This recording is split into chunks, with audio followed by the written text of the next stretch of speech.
পিশাচিত হওয়ার পর ভাগবত সপ্তাহ ওই একটা বাঁশ পুঁতে দিল, 7টা ঘাট, প্রথম দিন একটা ঘাট, দ্বিতীয় দিন দ্বিতীয় ঘাট, এইভাবে 7 দিনে 7টা ঘাট কেটে গেল, বাঁশটা দুটুকরো হয়ে গেল, নন্দকারী ভগবানের চরণে পৌঁছে গেল। এমন বিধান শ্রীমদ্ ভাগবতে রয়েছে। ভাগবত পাঠ হওয়া বড় প্রয়োজন, জানো? শোনো, যার বাড়িতে ভাগবত পাঠ হবে তার বাড়ির যত প্রকারের বাস্তু দোষ আছে সব দূর হয়ে যাবে। অনেক প্রকার হয় না, ঘরের নিচে কি পোতা আছে, কতদূর আর খনন করবো, দেখা যাচ্ছে বাড়িতে অশান্তি লেগেই রয়েছে, ঝগড়াঝাটি লেগেই রয়েছে, হ্যাঁ, মারপিট লেগেই রয়েছে, রোগ ব্যাধি লেগেই রয়েছে। বুঝতে হবে কোনো না কোনো সমস্যা রয়েছে। ভাগবত বললেন, শ্রীমদ্ ভাগবত পাঠ যখন তোমার ঘরে পাঠ হবে,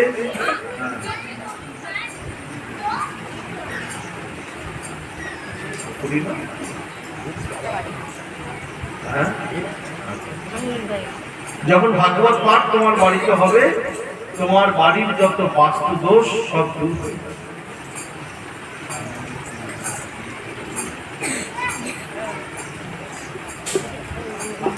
समझा उल्लू उल्लू दाओ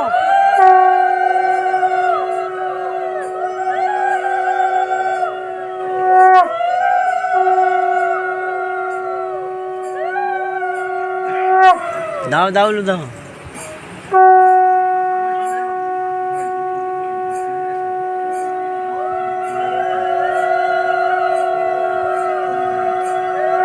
हरे कृष्ण हरे हरि हरि बोल हरि बोल सारीटा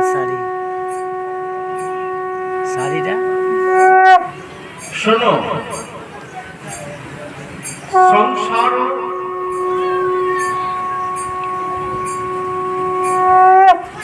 শ্রীমদ্ ভাগবতে বললেন, যার বাড়িতে ভাগবত পাঠ হবে সংসার ভয় নাশনম,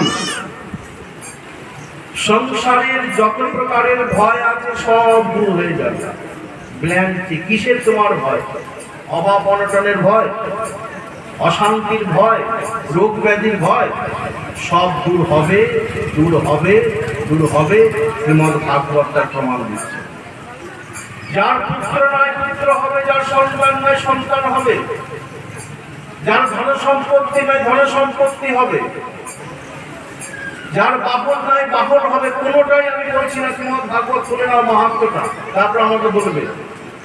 আমি বানিয়ে বলছি না, তোমাদের মন রক্ষার জন্য পরিষ্কার পুরোটাই শ্রীমদ্ ভাগবতের সিদ্ধান্ত। আর অবশেষে বললেন, ভক্তি প্রদামহম, ভক্তি বিনা জগতে নাহি অবস্থান। যে ভক্তি ছাড়া ভগবানকে লাভ হয় না, ভগবান বললেন আমি সেই ভক্তি তোমাকে প্রদান করব। আর সেই ভক্তিকে তুমি আশ্রয় করে জয় রাধে কি রাধে বলে, হা গৌর হা নিতাই বলে, তুমি নিতাই গৌরের পাদ পদ্মে, রাধা গোবিন্দের পাদ পদ্মে অনায়াসে পৌঁছে যাবে। বুঝতে পেরেছো?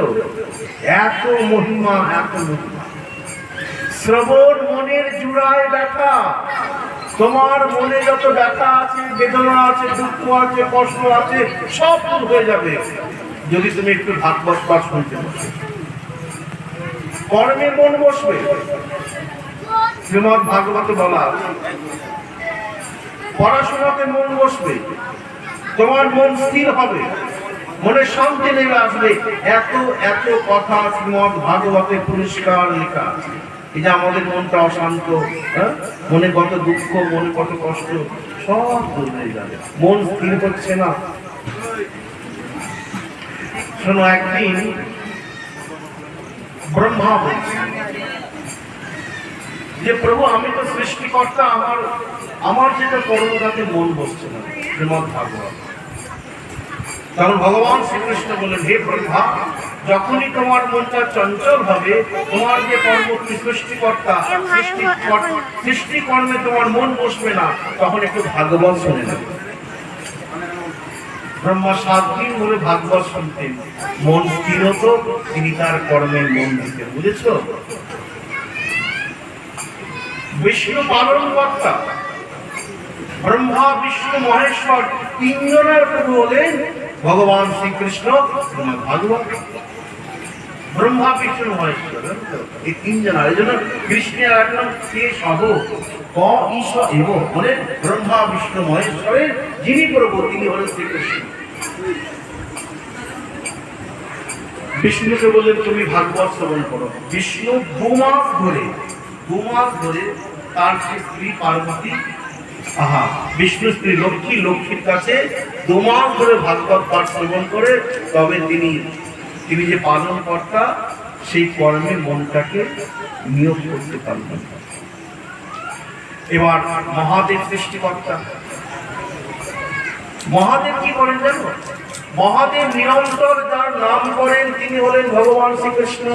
যার নামানন্দে শিব বসন না যায়, জানো বলা হরিবাসের কীর্তন হয় না, সেখানে বলা যায় পঞ্চমুখের নাম করে ত্রিপুরা। মহাদেব সবসময় কৃষ্ণ নাম। শ্রীমদ ভাগবতে প্রমাণ আছে, সমুদ্র মন্থন লীলা প্রসঙ্গে পার্বতী জিজ্ঞাসা করছেন স্বামী সবাই তো তোমার নাম জপ করে, বম বম ভোলে, ওম নমঃ শিবায়, তুমি আমার সারাদিন তার নাম জপ করবে, মহাদেবকে সারাদিন ধ্যান করবে, তুমি আবার তার ধ্যান করবে, তোমার আশ্চর্যের বিষয়। তখন মহাদেব বললেন আমি তার ধ্যান করি, তিনি হলেন ভগবান শ্রীমদ ভাগবত সমুদ্র মন্থন লীলা প্রসঙ্গ। একদিন পার্বতী বলছেন আচ্ছা সবাই তো মরণশীল, তুমি কেন যেমন কে তেমন? আমি কতবার জন্মগ্রহণ করেছি, কতবার আবার এই দেহ ছেড়েছি, তুমি তো সেই যে কৃষ্ণই আছো, তাই না? মহাদেবের গলায় অনেক মুন্ডমালা আছে না, ও তো মা পার্বতী। মহাদেব বলছেন জানো আমি কেন অমর? আমি অমর কৃষ্ণ কথা অমৃত শ্রবণ করে, কৃষ্ণ কথা অমৃত যে সে ঠিক মতন শ্রবণ করবে সে অমর হয়ে যাবে। আমি ভাগবত মন দিয়ে শুনেছি, আর যেদিন থেকে ভাগবত মন দিয়ে শুনেছি সেদিন থেকে আমি অমর হয়ে গেছি। পার্বতী বলেছিল আমিও শুনবো, তাই না? কৈলাসে মহাদেব বলছেন তবে শোনো পার্বতী, এই ভাগবত পাঠ শোনার একটা মাহাত্ম্য আছে।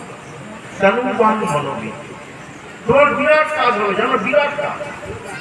তোমার জীবনে যা যা সুখ পাওয়া দরকার সব সুখ পাইয়ে দেবেন ভাগবত। কিন্তু স্থির হয়ে বসতে হবে, তানু প্রণিপাতেন, প্রণাম করে শুনতে বসতে হবে।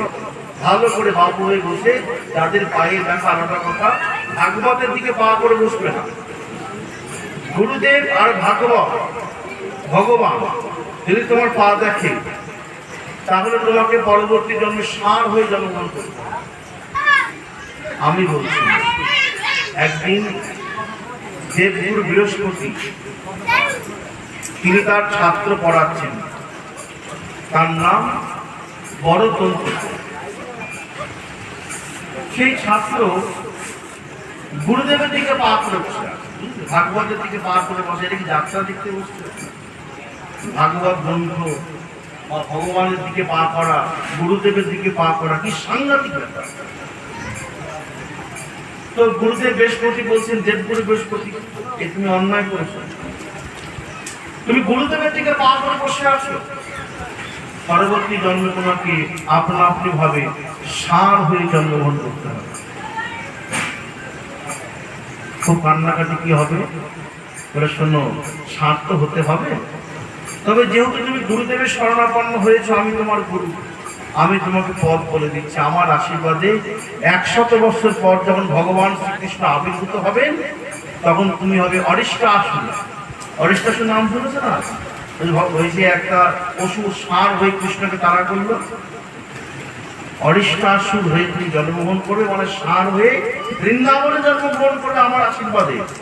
আর শ্রীকৃষ্ণ তোমাকে উদ্ধার করবেন, এইটুকুনি বলতে পারে। এখন আমরা যদি ষাঁড় হয়ে আমাদেরকে উদ্ধার করে বলো, ওই ষাঁড় হয়ে ঘুরে ঘুরে বেড়াবো আর ভুতবো আর পিঠের মধ্যে লাঠি বাড়ি খাবো। ওই জন্য গুরুদেবের দিকে, ভগবানের দিকে, ভাগবতের দিকে, হরিনামের দিকে পারলে সাধুগুরু বৈষ্ণবের দিকে পা করে বসবে না। তুমি গুরুদেবের চরণ দেখবে, তোমার পা গুরুদেব দেখতে হবে। গুরু কুসুমাঞ্জলি গ্রন্থে বললেন নরোত্তম দাস ঠাকুর পায়ের উপর পা তুলে গুরুদেবের সামনে বসবে, গুরুদেবের সামনে উঁচু আসনে বসবে না। দুর্গা পুজোতে চেয়ারে বসতে পারবে, ভাগবতের আসরে হরিনামের আসরে চেয়ারে বসা নিষিদ্ধ আছে। যাদের কোমরে ব্যথা হরিবংশী বিরাজ করলেন, সেক্ষেত্রে আমার কথা একটু দূরে দিয়ে চেয়ার দিয়ে বসে নিতে পারবে। নচেত ভাগবতের আসরে একমাত্র সিংহাসন বা ব্যাসাসন, আসন মানে সিংহাসন, যিনি ভাগবত বক্তা, এটা সবাইকে মাটিতে, বুঝেছ?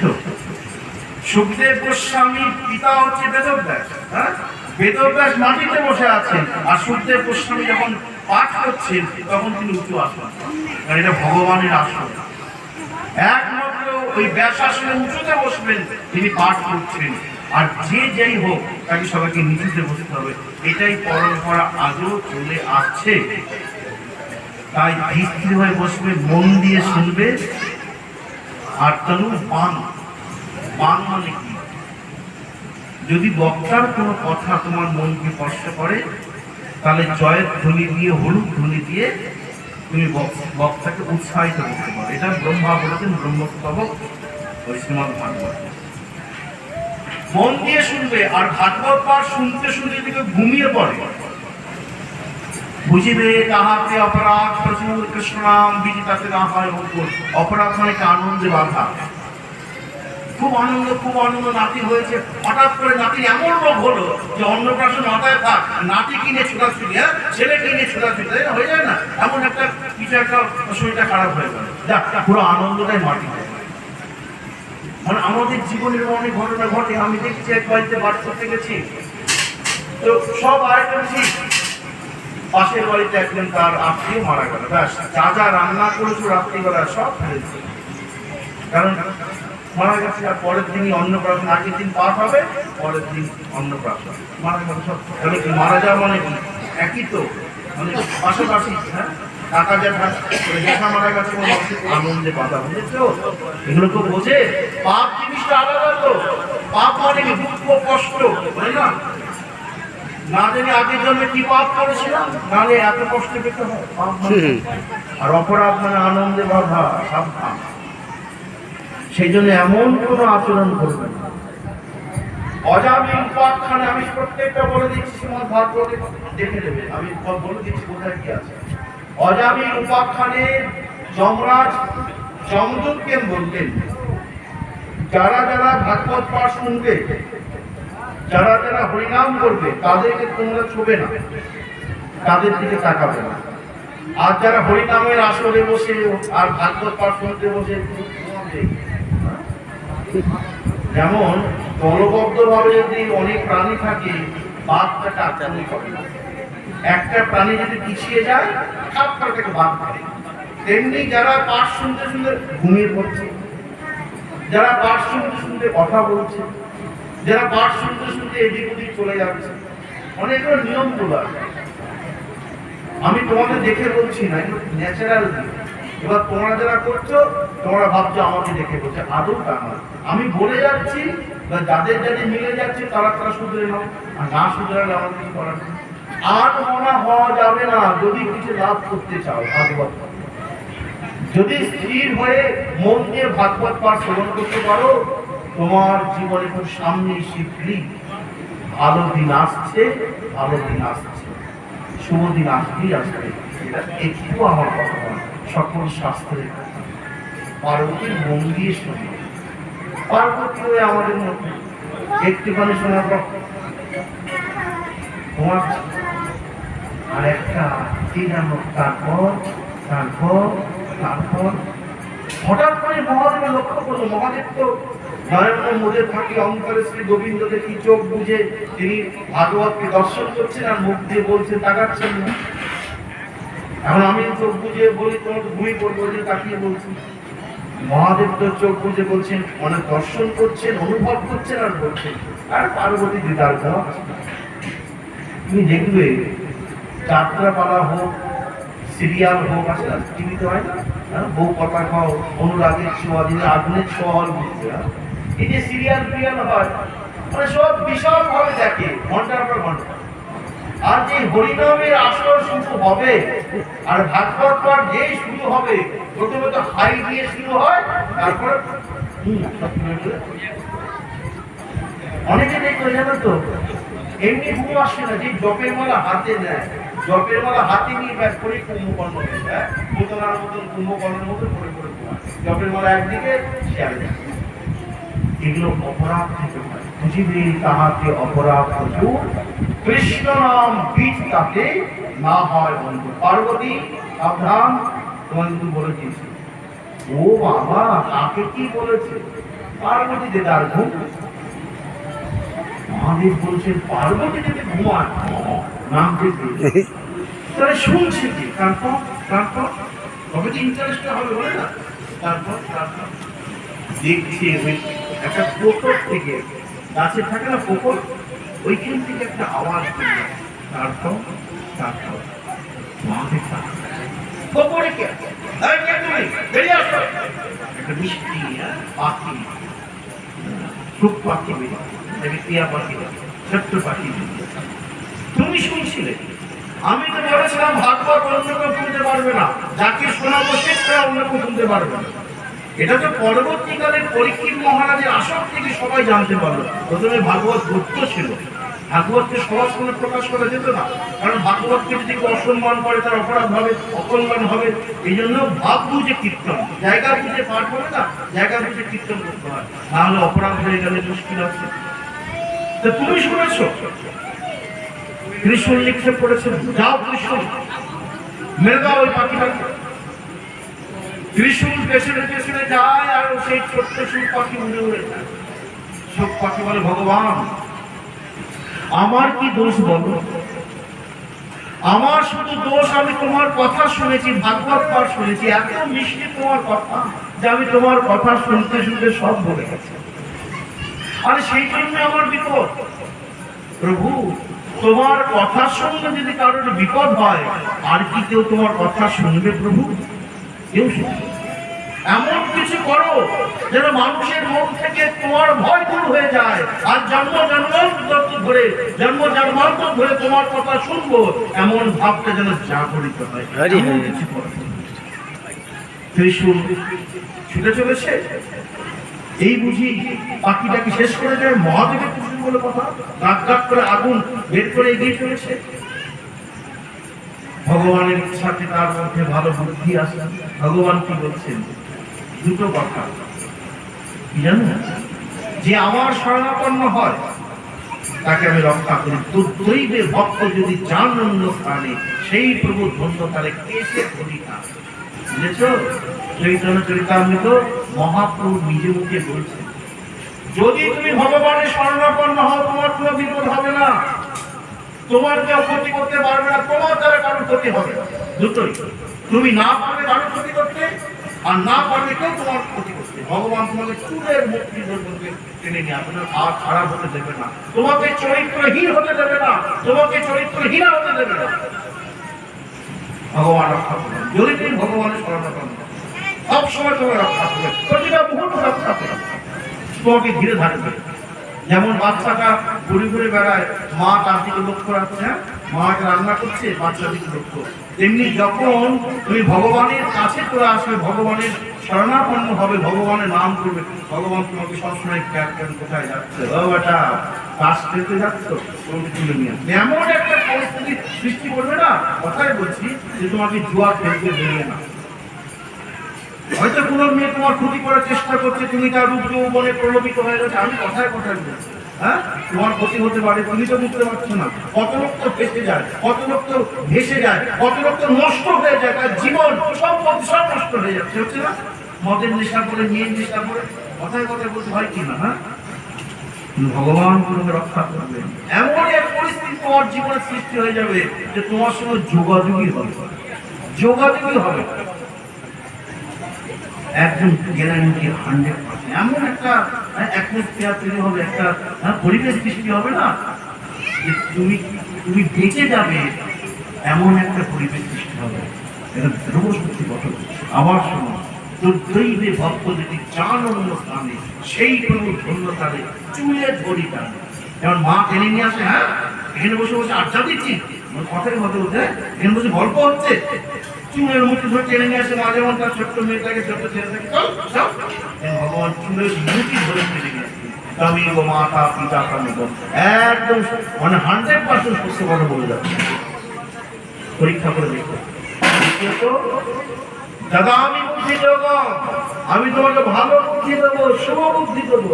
এই সংসারে ভালো বুদ্ধি দেওয়ার কেউ নেই, একমাত্র একজন ভগবান। ভগবান বলেন, দাদা আমি বুদ্ধি যোগাম।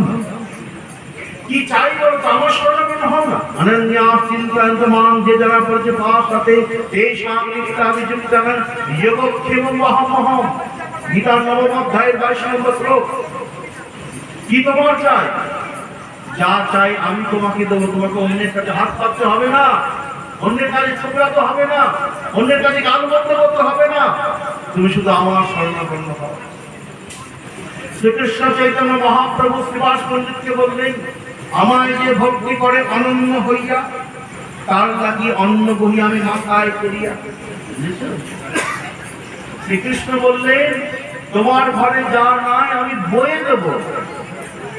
আর মহাপ্রভু বললেন, একনিষ্ঠ ভাবে আমাকে ডাকো, আমি মাথায় করে তোমার ঘরে বয়ে দেবো।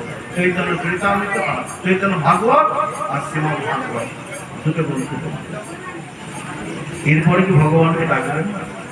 জীবনে 3টে পয়েন্ট তোমাকে বলে যাচ্ছি। যদি ভক্তি ভাবে, শুদ্ধ ভাবে, মন থেকে প্রত্যেক দিন যদি ভগবানকে ডেকে যাও, জীবনে তোমার ঘরে অভাব হবে না।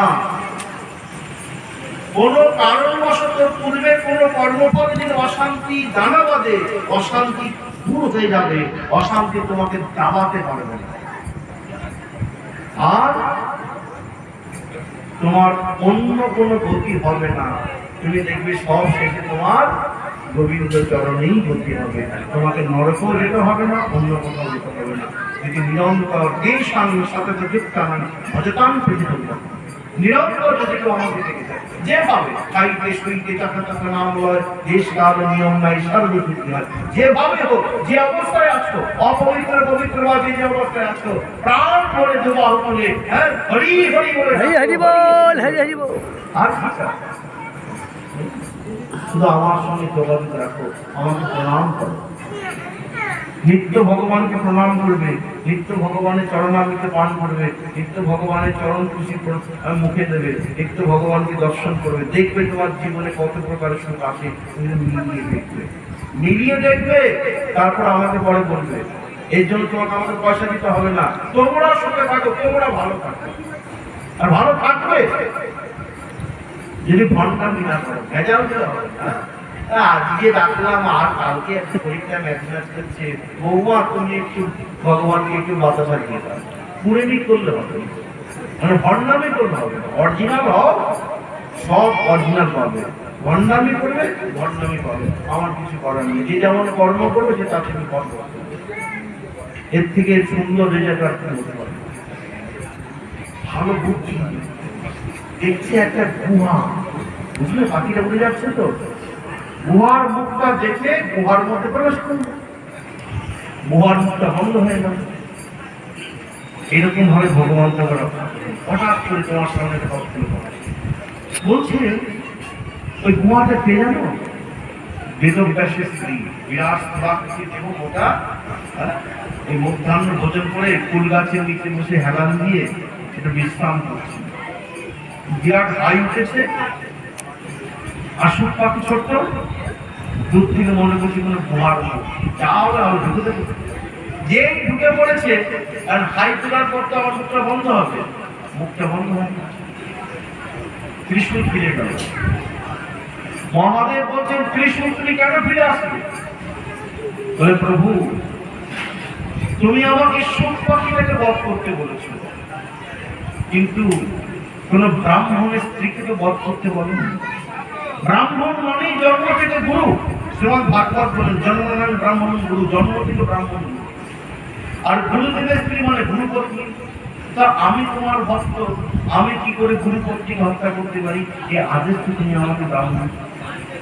মহাদেব বলল, ভালোই হয়েছে ফিরেছিস। ওই যে বেদব্যাসের স্ত্রী বেঁচে সুখ পাখিটা মায়ের পেটে থাকতে থাকতে আস্তে আস্তে পরিবর্তন হয়ে গেছে। বেদব্যাস বলছে, বাবা তুমি আর সুখ পাখি নাই, তুমি আর সুখদেব গোস্বামী হয়ে গেছে। এবার বেরিয়ে আসো। প্রায় 16 বছর বয়স তখন সুখদেব গোস্বামী। তিনি মায়ের উদর থেকে বেরিয়ে আসলেন। বেরিয়ে এসে তিনি এগিয়ে চলেছেন নগ্ন হয়ে। তাকে তো মায়া খেতে পারে না। বাবাকে বললো মায়া তুলে নাও, তবে আমি যাবো। মায়া উঠলো, সুখদেব গোস্বামী বেরোলো মায়ের থেকে। এগিয়ে যাচ্ছেন পুকুরের পাশে, মায়েরা স্নান করছে। 16 বছরের ছেলেকে দেখে কেউ গায়ে কাপড় দিচ্ছে না। 80 বছর বৃদ্ধ বেদব্যাস তাকে দেখে গায়ে কাপড় দিচ্ছে। বেদব্যাস বলছে আমার ছেলে কেন 16 বছর, তাকে দেখে গায়ে কাপড় দিচ্ছে না, আমি একটা বুড়ো 80 বছর, আমাকে দেখে কাপড় দিচ্ছে কেন? বলে আপনার ছেলেকে মায়া স্পর্শ করে, তাই ওকে নিয়ে কোনো চিন্তা নেই। ছেলেকে ডাকছেন, ছেলে আসছে না। তখন শাস্ত্রে একটা শ্লোক শোনাবে, অহোবকি জনস্তনা কালক্রম জিঘাংসয়া কপি সব কি দেবে। বলছেন কাঠুরিয়ার মধ্যে গিয়ে বলো আমার ছেলেকে এই শ্লোকটা, যেমন ভগবান দেখেছো যাকে বুকের মধ্যে বিষ দিয়ে বিষ খাইয়ে মারতে এসেছে কৃষ্ণকে, যে পুতনা বুকের মধ্যে বিষ মারতে এসেছে, আর সেই পুতনাকে আত্মীয়গতি প্রদান করলেন। পুতনা তুমি যে মনোভাব নিয়ে আমার কাছে আসো না কেন, তুমি আমাকে মারতে এসেছো, কিন্তু আমি তোমাকে মাতৃগতি প্রদান করলাম, ভাতৃগতি প্রদান করলাম। কারণ ছেলেকে দুগ্ধ পান করায় কে? তার মা, তাই তো? তুমি তো আমাকে বিষ খাওয়াতে এসেছো, মায়ের মতন ভাব নিয়ে এসেছো, তাই তুমি মাতৃগতি লাভ করো। তখন অবাক হয়ে গেলেন সুখদেব গোস্বামী, যে তাই তো এমন ভগবান যাকে বীজ দিয়ে মারতে এসেছে তাকে মাতৃগতি প্রদান করলেন। আমি সেই ভগবানকে চান। ওই তখন তিনি এসে বেদব্যাসকে বললেন আমাকে একটু হরিকথা শোনাও। বেদব্যাস ছেলেকে ভাগবত শোনালেন। ভাগবত শ্রবণ করতে হয়, তখন বেদব্যাস বসে শুনছেন, সুখদেব গোস্বামী বলছেন, বুঝেছ? এতটাই মহাপ্রভু ভাগবত। ওই জন্য যখনই সুযোগ পাবে আবার বলছেন ভাগবত পাঠ শুনবে। আর যখন যদি বছরে একবার যদি সুযোগ পাও বাড়িতে ভাগবত পাঠ দেবে, এতে গৃহের মঙ্গল, আর যে শুনবে তার মঙ্গল। শ্রবণম মঙ্গলম, এই শব্দটা তপ্ত জীবন, তাপিত জীবন তোমার শীতল হয়ে যাবে, সুন্দর হয়ে যাবে, এতে কোনো সন্দেহ নাই। এই মন দিয়ে ভাগবত পাঠ করবে। এই শ্রীমদ্ ভাগবত একটা সুন্দর কথা বলে শোনো, এ জগতে যত যত ধর্ম তোমার জানা আছে তার মধ্যে শ্রেষ্ঠ ধর্মকে আশ্রয় করো। সবই পুংসাং পারো ধর্ম ইয়াতো ভক্তি আজাদ কাজে অহিতুকা অপ্রতিহতা জয়াত্মাসাম প্রসিদ্ধতি। কি বলছে? পারো ধর্ম, শ্রেষ্ঠ ধর্মকে আশ্রয় করো, অহিতুকা কোনো কারণ ছাড়া, অপ্রতিহতা যে কেউ প্রতিহত করতে পারবে না। বলে শ্রেষ্ঠ ধর্ম কি? বলো। শ্রীমদ্ ভাগবত বললেন পৃথিবীতে যত যত আরাধনা আছে তার মধ্যে শ্রেষ্ঠ আরাধনা হলো বিষ্ণুর আরাধনা, শ্রীমদ্ ভাগবত। আর এই জন্য ভগবান শ্রীকৃষ্ণ কি বললেন? বলো অর্জুনকে, সর্ব ধর্মান পরিত্যাজ্য মামেকং শরণং ব্রজ অহং ত্বং সর্ব পাপেভ্যো মোক্ষয়িষ্যামি মা। বিষ্ণু মানে সাক্ষাৎ কৃষ্ণ। শ্রীমদ্ ভাগবত প্রমাণ আছে। ভাগবতে যে বিষ্ণুর কথা বলা আছে না, সেটা শ্রীকৃষ্ণ। বহু জায়গায় বললেন শোনো হে অর্জুন, তোমার যত যত ধর্ম জানা আছে গীতাতে, সমস্ত ধর্ম ত্যাগ করো, আমাকে আশ্রয় করো। কারণ মত্তঃ পরতরম কিঞ্চিদস্তি ধনঞ্জয়, আমার থেকে শ্রেষ্ঠ, আমার থেকে বড়, আমার উপরে কিঞ্চিত মাত্র কেউ নাই, কেউ নাই, কেউ নাই। ওই জন্য একটি গ্রন্থ পড়ে দেখবে, কৃষ্ণের প্রসাদ কালীকে দেওয়া যায়, নারায়ণী নমস্তে।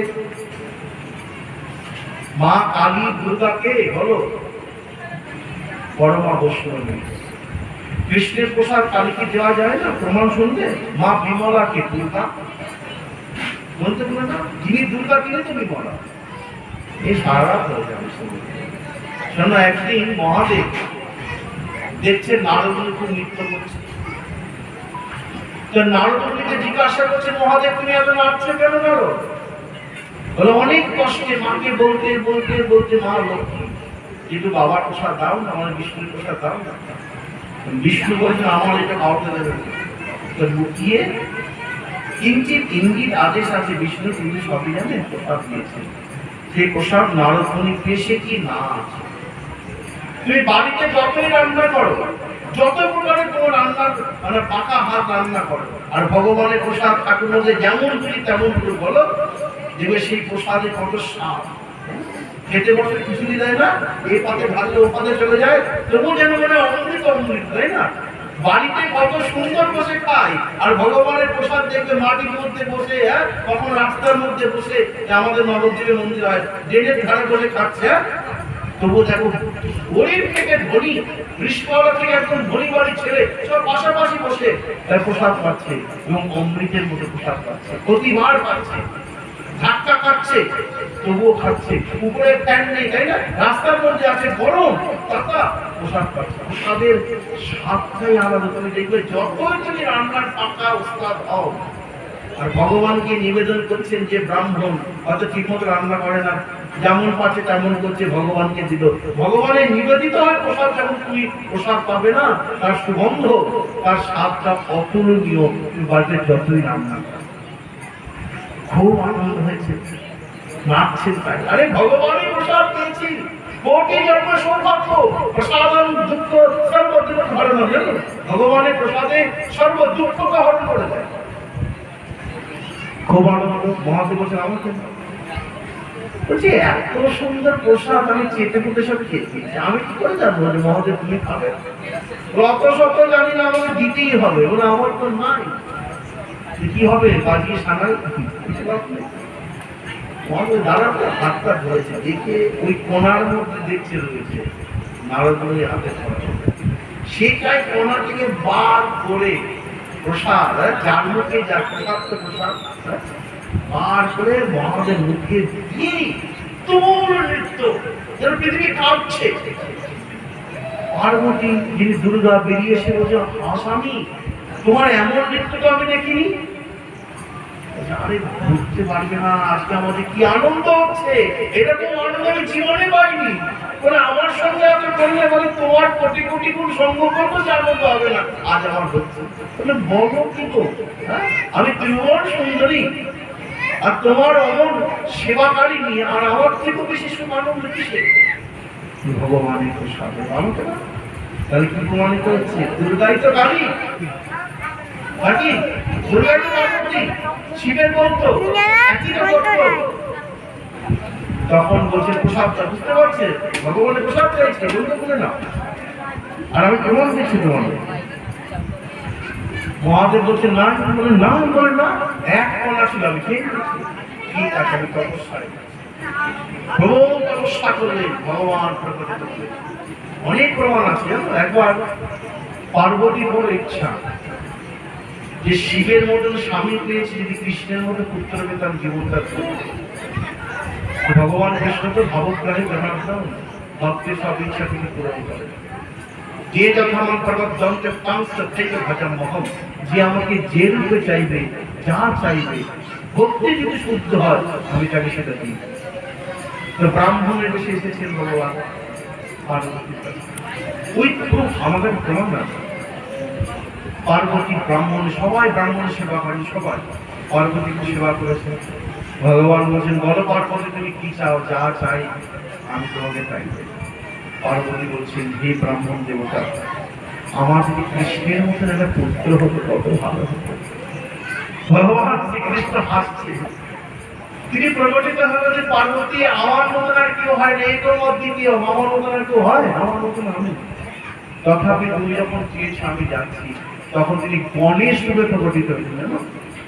সাক্ষাৎ শ্রীকৃষ্ণ হলেন গণেশ। ওই জন্য সমস্ত দেবতার পূজার আগে গণেশের পূজা আগে করতে হবে, জানো?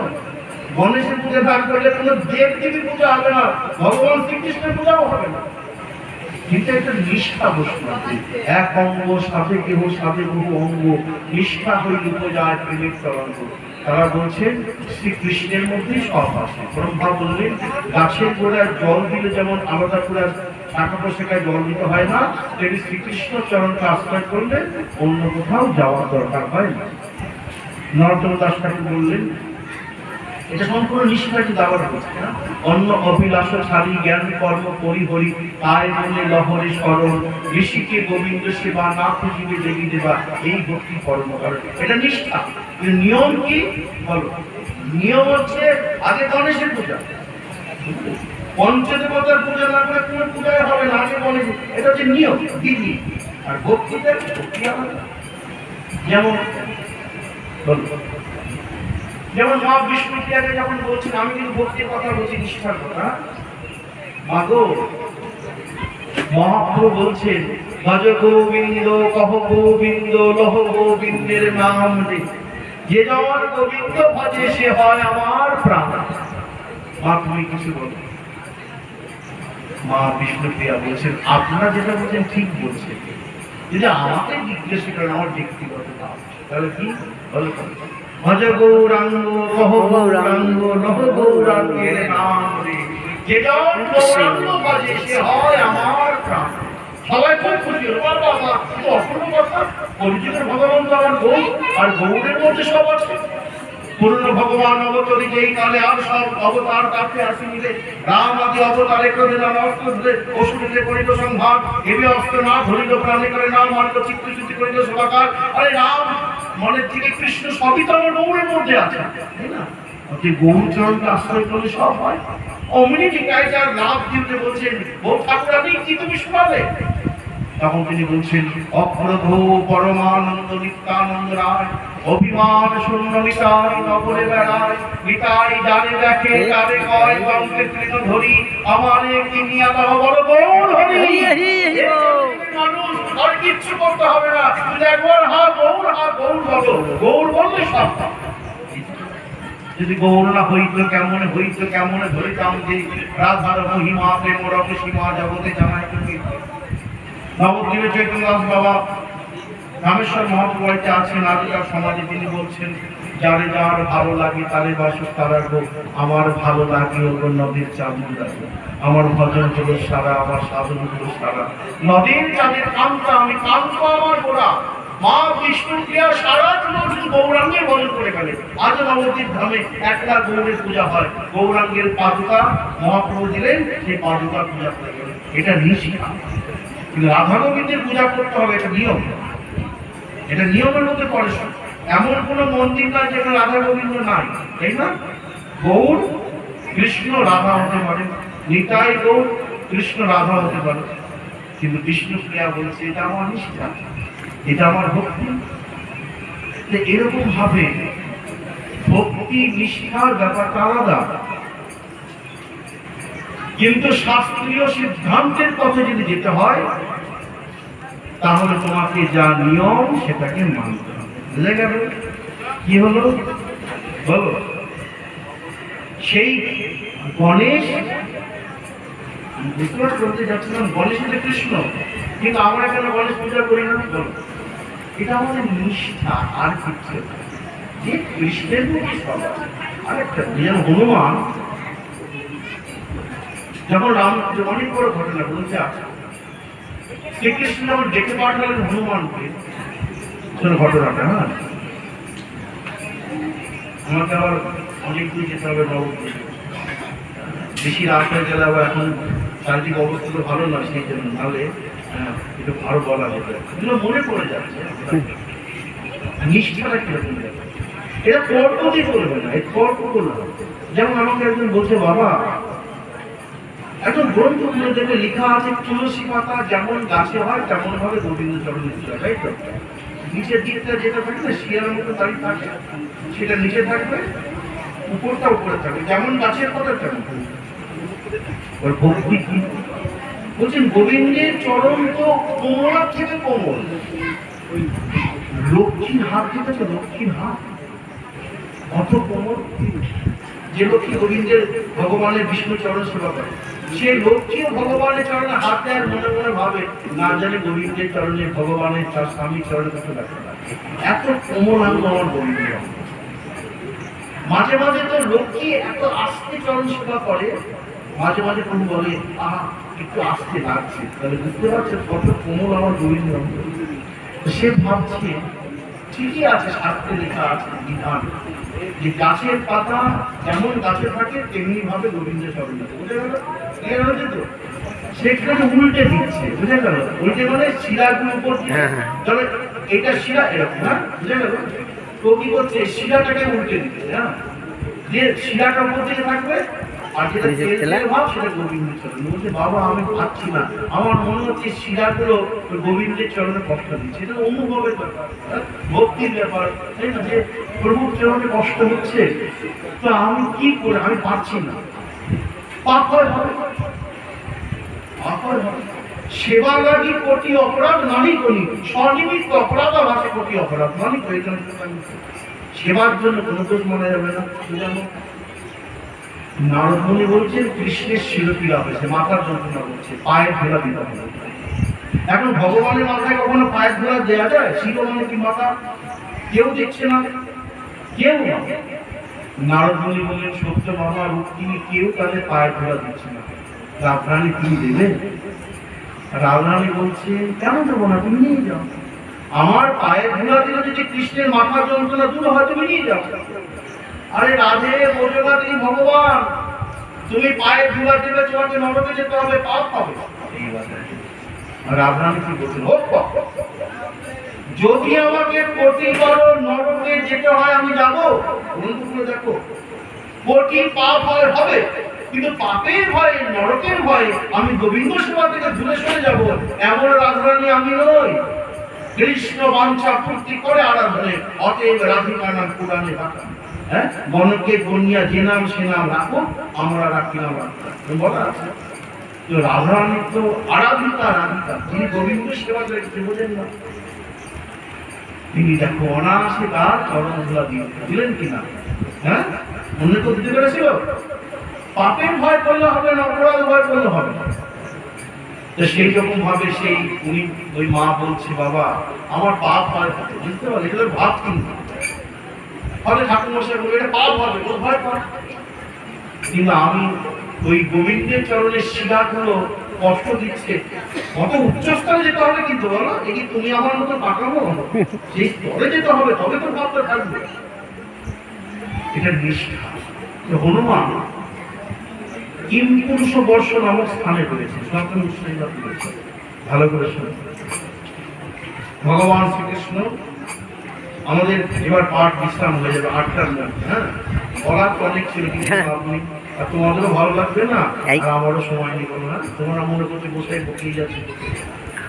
কিন্তু বিশ্বাস করো এটা হচ্ছে তোমাদের সঙ্গে প্রথম আলাপ, তো সেই জন্য অন্তরে যে ভাব যাচ্ছে সেটাই প্রকাশ করছে। হ্যাঁ, কোনো ভাবনা চিন্তা নাই, কোনো পরিকল্পনা। তো গেছেন হনুমানের কাছে গরু, দুটো দিক প্রকাশ করবেন, নিষ্ঠা আর গরুরের অহংকার ভাঙবেন। গরুরের খুব অহংকার, আমি কৃষ্ণ ভক্ত, আমি সবসময় বিষ্ণুর সঙ্গে থাকি, আমার থেকে বড় বৈষ্ণব কেউ নয়। বৈষ্ণব হইতে ওর মনে ছিল সাপ, ত্রিনাদপি শুনিছিল পড়ে গেল। বৈষ্ণব কখনো অহংকার করে না, বাবা সবাই বৈষ্ণব, আমি একমাত্র বৈষ্ণব। নারদ মুনি বলছেন যুধিষ্ঠির উত্তমকে বলে পুরুষোত্তম ভগবান শ্রীকৃষ্ণ, মধ্যমকে বলেন দেবসেবক নারদ সাধু তুমি, রধমকে বলে আমরা। এটা হচ্ছে বৈষ্ণবতার লক্ষণ। আর যে বলে আমি বলে বৈষ্ণব, আমি বলে গোসাই, আমি বলে সাধু, আমি বলে গুরুদেব, লোকে বলে বেড়াবে, তুমিও বলবে, কিন্তু মনে রাখবে তুমি সাধু হতে পারো না। যে নিজে বলে বেড়ায়, লোকে যারে বড় বলে বড় সেই হয়, আর নিজে যারে বড় বলে বড় সেই নয়, বুঝলে? আমি বলতে হয় তোমরা আমাকে সাধু বলবে, বলতে হয় তুমি তো তাকে ভয় যে কি বলছো, সে মন থেকে যখন তোমাকে সাধু বলে মানবে তবে তুমি প্রকৃত সাধু হবে। আর তাকে বলে ধমকিয়ে আর নিজে প্রচার করে ওইভাবে বৈষ্ণব সাধু পাওয়া যায় না। তো গরুরের অহংকার ছিল, এই অহংকারটা মানতে হবে। যাও গরুর গেলেন হনুমান কিম পুরুষ বর্ষ নামক স্থানে হনুমান তপস্যা করছে। এটা কোন যুগের কথা বলছি? দাপর যুগে। আর হনুমান কিন্তু এখনো বেঁচে আছে, জানো তো? বিভীষণ, হনুমান এরা, তাই না? অশ্বত্থামা। হনুমান বলুন কি বিনয়ী বলেছেন, প্রভু কৃষ্ণ তোমাকে ডাকছেন। কৃষ্ণ তিনি আবার কি? সব জানেন তিনি আবার কি? আমি তো রাম ভক্ত, জয় শ্রীরাম। যেই বলেছে জয় শ্রীরাম, তো বলছেন তখন গরু, শোনো, এটা শ্রীরামের যুগ নয়, এটা তাপো। বলে জয় শ্রীকৃষ্ণ। বলে আমি রাম ছাড়া যেতে দেব না। বলে ঠিক আছে ঠিক আছে, প্রভু কৃষ্ণ তোমাকে ডেকেছেন, তোমাকে যেতে হবে। শোনো গরু, কৃষ্ণই ডাকুক আর যেই ডাকুক, আমি যাব না। যতক্ষণ না আমার প্রভু রামচন্দ্র আমাকে ডাকছেন, আমি কোথাও যাব না। গরুর বসে একটা, আরে যিনি রাম তিনি তো কৃষ্ণ। বলে না, আমি যাব। ও যাবে না? আরে তোমার মতন হনুমানকে নিয়ে যেতে আমি একাই 100। লেজ ধরবো, ছুড়ে ফেলে দেবো। ওই তুমি দ্বারকায় কৃষ্ণের কাছে পৌঁছে যাবে। বলে ফেলে দাও। লেজ ধরেছে, দেখি 4টা লেজ, বীর হনুমানের লেজ, যা ভীম পর্যন্ত নাড়াতে পারে। গরুর ধরে নাড়াবেন কি? হ্যাঁ, ধরে তাকে একটু নড়াতে পারছেন, তুলে ফেলবেন কি? নড়াতে পারছেন না। অনেকক্ষণ ধরে টানা হেঁচড়া করে ঘাম ছুটে যাচ্ছে গরুদের। হনুমান ভাবছে বেটা অনেকক্ষণ ধরে প্রস্রাব করছে, দাপাটাতে দাপাটাতে করছে। এবার আমি একটু তেল দেখাই। যেমন কোন গরু, তার পিঠে মাছি বসলে যেমন গরু লেজ দিয়ে ধাক্কা মারে, তেমনি হনুমান কি করছে, লেজটা একটু নাড়িয়ে দিয়েছে। বুঝেছে? যেই নাড়িয়ে দেওয়া ধরে তো ছিল, ছিটকে বাপরে বাপ বলতে বলতে বলতে ধপ করে কোথায় কিন্তু স্থান, একটা পাহাড়, সেখান থেকে দ্বারকায় শ্রীকৃষ্ণের রাজসভায় ধপ করে কৃষ্ণের ওই চরণ তলে মাটিতে পড়ে। বাপরে বাপ, গেল গেল, কোমর গেল, কোমর গেল, প্রভু কোমর গেল। আরে কে রে কে রে? প্রভু আমি। গরু, এই তোমার অবস্থা? আরে তুমি আমার বাহন, আমার ভক্ত, তুমি সর্বশক্তিমান সর্বশক্তিশালী, আমাকে পিঠে করে নিয়ে যাও, আর তোমারই অবস্থা কি করবে? বলে প্রভু যা অবস্থা, মনে হচ্ছে হসপিটালে নিয়ে যেতে হবে, আমার কোমর আর নাই, ডাক্তার দেখাতে হবে। বলে কি হলো? হনুমান একটু লেজের নাড়া দিয়েছে, এক নাড়াতে আমি এখানে। ভগবান বলছে এইটু অহংকার করতে, আমি সব পারি সব পারি। আমি বড় মন্দর বড়কে পিঠে নিয়ে সমুদ্রে নামিয়ে দিয়েছি, ও অহংকার করেছে। এখন এটা সামান্য হনুমান চিনি আসতে হবে না? আবার আবার প্রথম নাড়াতে আমার অবস্থা শেষ। এবার যদি একটু ঝাপটা দেয়, আমার কোমর আর জীবনে তুলতে পারবো না। প্রভু যাও, গিয়ে বলবে প্রভু রামচন্দ্র যাচ্ছেন, আর কিছু না। বুঝেছো? গরুর তখন গেছেন, আর সামনে যাচ্ছেন, আবার একটা নিজে ঝাপটা দেয়, তখন দূর থেকে প্রণাম করে যে একটা ধাক্কা খেয়েছে বিনয়ের সঙ্গে, প্রথমত গর্বের সঙ্গে, এখন বিনয়ের সঙ্গে, হনুমানজি আবার জি বলে কিন্তু, হ্যাঁ এই যে আমি গরুর, আচ্ছা আচ্ছা কাছে এসো না প্রভু, হ্যাঁ না হনুমানজি আর যাবো না, যদি আবার ঝাপটা দাও। ঠিক আছে বলো। প্রভু রামচন্দ্র ডাকছেন। হ্যাঁ কি বললেন? প্রভু রামচন্দ্র ডাকছেন, আগে কেন বলনি? তাহলে এতক্ষণ আমার প্রভু অপেক্ষা করতে হতো না? জয় শ্রীরাম বলে এক লাফ। হনুমান করে জানো, হ্যাঁ এক লাফে পাহাড় থেকে প্রভুর কাছে আসছে। সঙ্গে সঙ্গে ভগবান শ্রীকৃষ্ণ বলছে, রুক্মিণী তুমি সীতা সাজো। হনুমান আসছে। আমার ভক্ত যেমনটি ভাবে আমাকে চাইবে, আমাকে তেমনি ভাবে তার সামনে যেতে হবে, এটা আমার ভক্ত। যে যাতে আমার প্রবর্তনকে তাংস্ত দৈব ভজামহম, যে আমাকে যে রূপে চাইবে আমি তার সামনে সে রূপে যাব। তখন সত্যমহ বলে সত্যমহ হবে না, তোমার কি সীতা সাজবে? রুক্মিণী হলো সীতা, কৃষ্ণ হলেন রাম। হনুমান এসেছেন।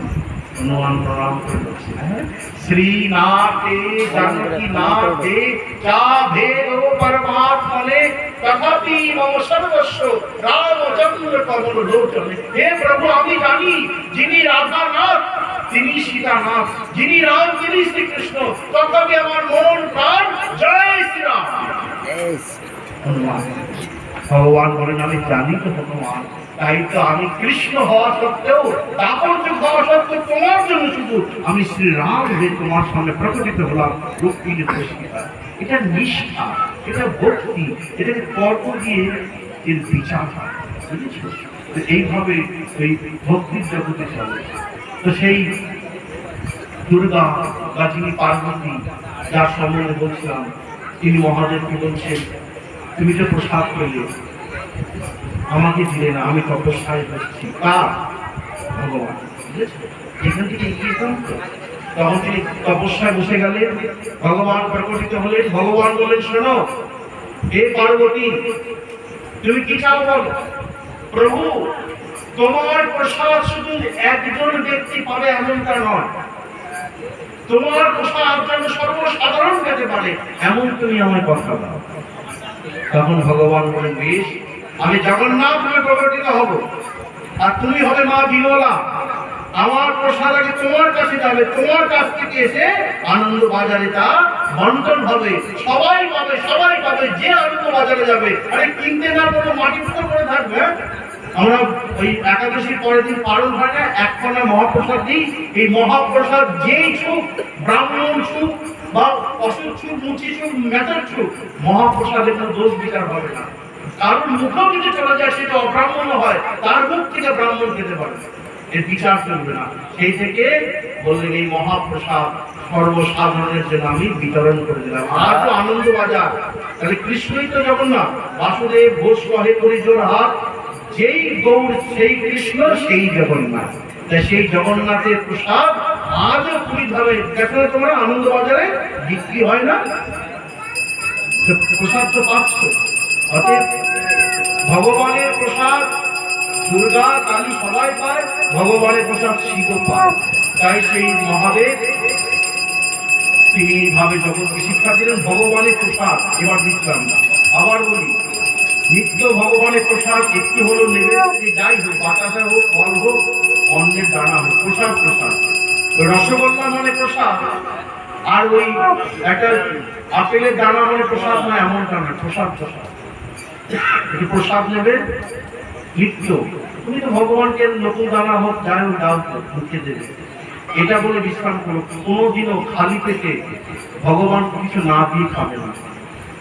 একদম গ্রন্থে বর্ণন করা আছে, যে সকালবেলায় ভগবানকে কিছু না দিয়ে দাঁতে কাটবে, সে পরবর্তী জন্মে শুয়োর হয়ে জন্মগ্রহণ করবে। তাই তো ভাবি এত শুয়োরের সংখ্যা বাড়ছে।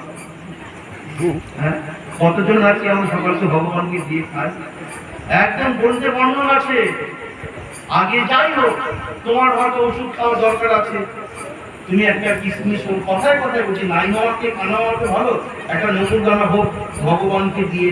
খুব যদি এখন তো অসুবিধা হয়, চৈতন্য চৈতন্য সিদ্ধান্ত অনুসারে আমি বলছি, হয়তো গলার মালার মধ্যে ছুঁয়ে দিলে, তুলসী ছাড়া তো ভগবানকে দেওয়া যায় না।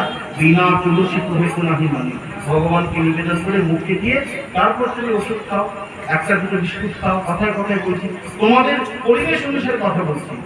কিন্তু ভগবানকে কিছু না দিয়ে যদি কেউ মুখে দানা দাঁত দিয়ে কাটে, জল খাওয়া আলাদা, তাহলে তাকে পরবর্তী জন্মে শুয়োর হয়ে জন্মগ্রহণ করবে। শোনো, ভগবানকে প্রণাম করবে। ভগবানের শ্রীমুখ যে করে দর্শন, তার পাপ হয় হয় পায় প্রমোধন। ভগবানকে দর্শন করো, ভগবানের প্রসাদ গ্রহণ করো, ভগবানের নাম করবে নিত্য। যখন সুযোগ পাবে একটু হরে কৃষ্ণ হরে কৃষ্ণ হরে কৃষ্ণ কৃষ্ণ কৃষ্ণ হরে হরে, হরে রাম রাম রাম হরে হরে, হরে কৃষ্ণ কৃষ্ণ কৃষ্ণ হরে হরে, হরে রাম রাম রাম হরে হরে। যেমন খুশি যেমন করবে তেমন ভাবে হরিনাম করবে। আর যখনই সুযোগ পাবে একটু ভাগবত পাঠ শুনবে, তুমি দেখবে তোমার জীবনে সমস্ত প্রকারের সুখ আসবে। আর ছেলে মেয়েকে যদি শিক্ষিত করতে চাও, চৈতন্য ভাগবতে বললেন, নিত্য নিতাই গৌরীকে ফুল দেওয়া হবে, নিজেরাও ফুল দেবে। যে বাড়িতে নিতাই গৌর রাধা গোবিন্দের পূজা হয় ফুল তুলসী দিয়ে, সেই বাড়ির ছেলে মেয়েরা কোনোদিনও মূর্খ হবে না। ব্রহ্মা এটা সরস্বতীকে বলেছেন, প্রমাণ চৈতন্য ভাগবত। আর যে বাড়িতে ওই নিতাই গৌরের পূজা হবে, রাধা গোবিন্দের পূজা হবে, সেই বাড়িতে কোনো অভাব থাকবে না। সেই বাড়িতে লক্ষ্মীর বিরাজ হবে, রমার দৃষ্টিপাতে সবে সুখে ভাসে, রমা মানে লক্ষ্মী। আর মা সরস্বতীকে বললেন যে তুমি তার বাড়িতে থাকবে, সেই বাড়ির ছেলে মেয়ে যেন মূর্খ না থাকে, যে বাড়িতে নিতাই গৌর রাধা গোবিন্দের পূজা হবে। চৈতন্য ভাগবত করে নিয়ে আমাকে বলবে, নিতাই গৌর রাধা গোবিন্দের পূজা করবে। যখন সুযোগ পাবে একটু হরিনাম করবে, বছরে একবার হলো বাড়িতে পাড়ায় মিলেমিশে হোক, বাড়িতে হোক ভাগবত পাঠ দেবে, একটু শুনবে, দেখবে তোমাদের জীবনটা অবশ্যই অবশ্যই সুখের হবে। ভালো থাকো, সুখে থাকো। এখানে গ্রন্থে বিশ্রাম রাখি। হরি হরি বল, হরি হরি বল, হরি বল। প্রণাম করতে হবে।